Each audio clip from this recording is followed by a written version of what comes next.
अस्सलाम वालेकुम दोस्तों, कैसे हैं आप। आज की वीडियो में हम जायज़ा लेंगे जो इस वक्त पाकिस्तान स्टॉक एक्सचेंज में करेक्शन आई हुई है। 1,88,000 की बुलंद सतह को टच करके ये नीचे आया है और तकरीबन कल 163 के तक नीचे गया है और इस वक्त at the time of recording of this video ये 168 के करीब मौजूद है। ऐसी सूरत में आम बंदा बहुत घबराया हुआ है। इसमें जिस बंदे ने भी पिछले कुछ महीनों में इन्वेस्ट किया है, जबकि KSE 100 इंडेक्स 165 के से ऊपर जा चुका था, तो वो इस वक्त लॉसेस देख रहा होगा। इस करेक्शन के पीछे क्या अवामिल है, क्या ये करेक्शन है या ये total collapse of the system है, इस चीज को हम डिटेल में समझेंगे और इसके साथ साथ हम जायजा लेंगे आगे क्या अपॉर्चुनिटीज हैं और क्या चैलेंजेस हैं और आपको एज अ रिटेल इन्वेस्टर क्या करना चाहिए। तो आइए चलते हैं वीडियो की जाने।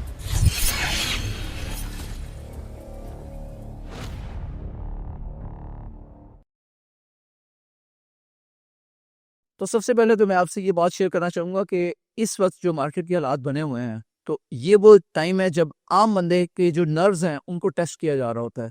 किसी भी खौफनाक फिल्म से पहले डिस्क्लेमर दिया जाता है कि कमज़ोर दिल वाले हजरात को मत देखें। तो यही चीज़ स्टॉक मार्केट में या किसी भी इन्वेस्टमेंट से पहले लाजमी तौर पे आपको समझनी चाहिए कि अगर आपका दिल कमज़ोर है और आप मार्केट के स्ट्रॉन्ग झटके बर्दाश्त नहीं कर सकते, तो आपको इसमें एंट्री नहीं लेनी चाहिए, क्योंकि इन्वेस्टमेंट में नफ़ा भी हो सकता है और नुकसान भी हो सकता है।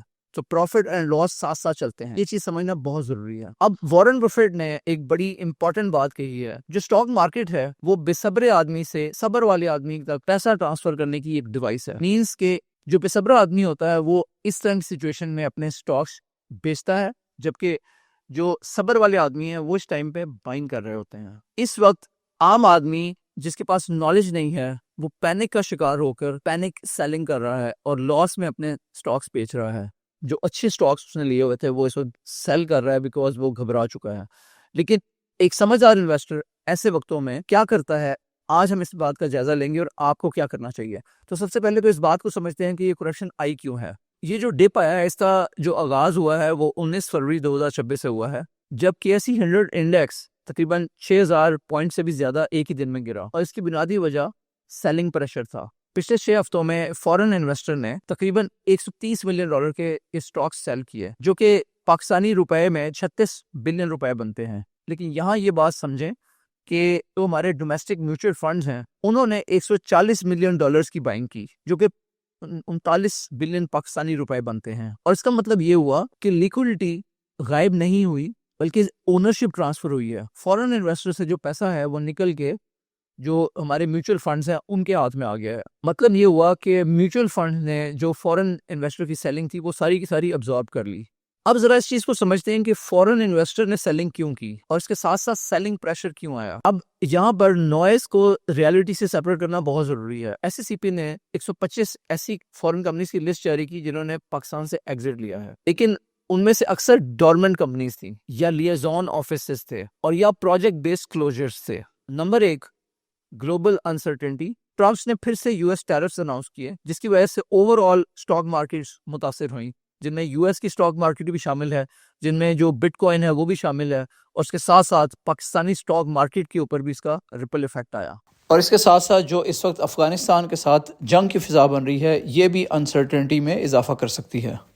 इसके अलावा जो जंग की सूरत हाल बन रही थी US और ईरान के दरमियान, इसने भी बहुत कंट्रीब्यूट किया और इसी वजह से जो तेल की कीमत है बैन अल-कौमी मंडी में वो $60 पर बैरल से $70 पर बैरल तक जा पहुंची। चौथी और आखिरी वजह यह है कि जब भी कभी शार्प रैली देखने में आती है, जो कि हमें PSX में पिछले कुछ हफ्तों से नजर आ रही थी, तो उसके फौरन बाद प्रॉफिट टेकिंग का टाइम आता है। लोग प्रॉफिट टेकिंग करते हैं, जिसकी वजह से सेलिंग प्रेशर का आना एक नागुज़ीर अमल है।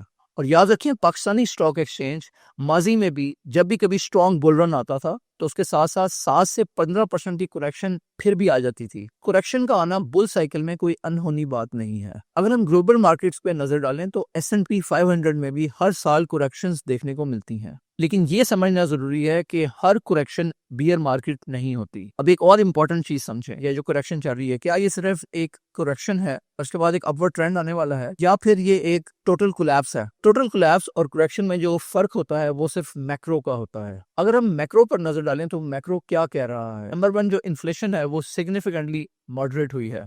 नंबर 2, जो पॉलिसी रेट या इंटरेस्ट रेट है उसका मजीद अभी ईज होने के और नीचे जाने के इम्कानात हैं। नंबर 3, जो करंट अकाउंट है वो स्टेबल है और इसमें रिमिटेंसेज ठीक ठाक सपोर्ट कर रही हैं। नंबर 4 जो स्टेट बैंक के फॉरेन रिजर्व्स हैं उनका ट्रेंड अपवर्ड है। और नंबर 5 जो सेंट्रल बैंक है उसने जो ग्रोथ फोरकास्ट की है फाइनेंशियल ईयर 2026 की वो 4% की है और इसके साथ साथ जो फाइनेंशियल ईयर 2027 की ग्रोथ फोरकास्ट है वो 5% तक एक्सपेक्टेड है। हाँ, इस वक्त बहुत सारा नॉइज है मार्केट में और लोग नेगेटिविटी का शिकार हैं, लेकिन ऐसे में कुछ पॉजिटिव वॉइसेस भी हैं जो बैलेंस्ड व्यू लेके सामने आ रहे हैं। जैसे एक आर्टिकल रिसेंटली मेरे सामने आया है जो आख सुमरो साहब ने लिखा है न्यूज़पेपर में, और जो कराची बेस्ड इकोनॉमिक एनालिस्ट हैं, buying the attractive PSX dip.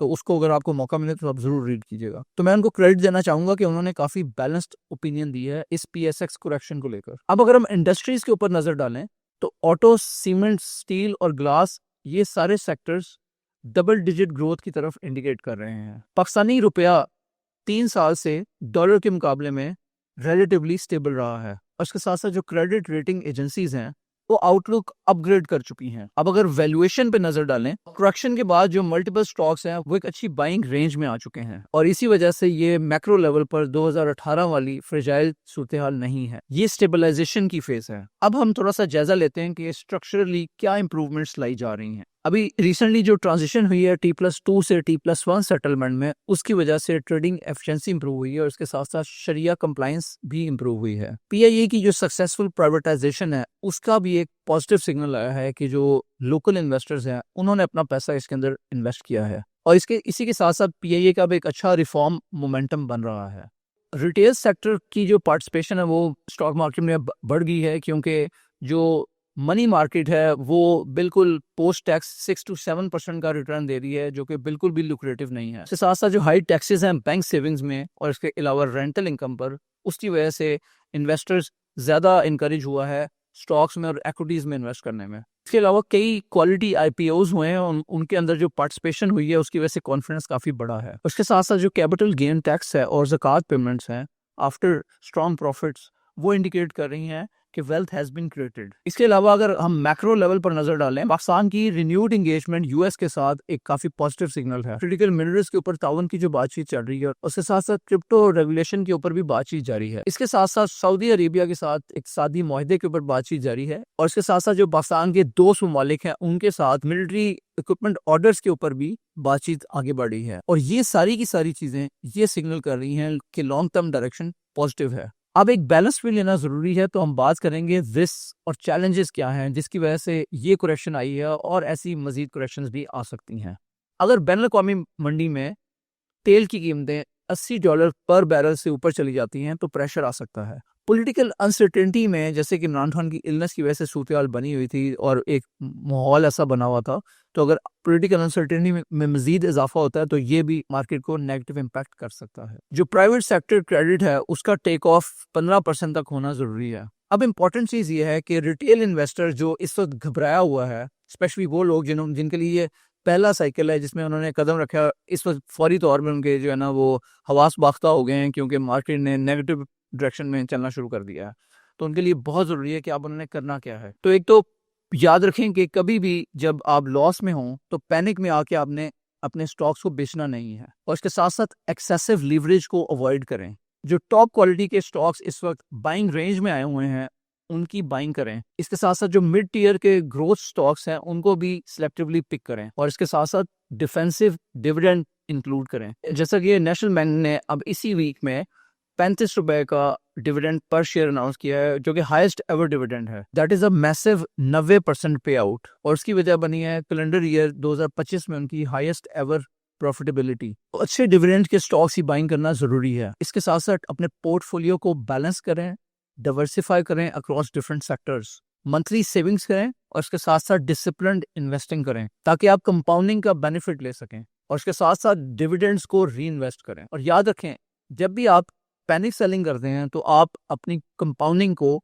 Disturb करते हैं, तो लाजमी तौर पर आपने पैनिक सेलिंग नहीं करनी। इंटरेस्टिंग बात यह है कि जो पाकिस्तान में अभी भी जो रिटेल इन्वेस्टर्स की पार्टिसिपेशन है वो बहुत कम है और अभी रिसेंटली इसने 5 लाख के नंबर को क्रॉस किया है, जबकि इसके मुकाबले में अगर हम इंडिया का देखें तो वो मैसिवली हमारे से बहुत आगे हैं। और इसके साथ साथ जबकि अमेरिका में हर हाउस होल्ड की जो आधी दौलत है वो स्टॉक मार्केट में इन्वेस्टेड होती है, पाकिस्तान में अभी तक ज्यादा रुझान प्रॉपर्टी और गोल्ड में इन्वेस्टमेंट करने का है।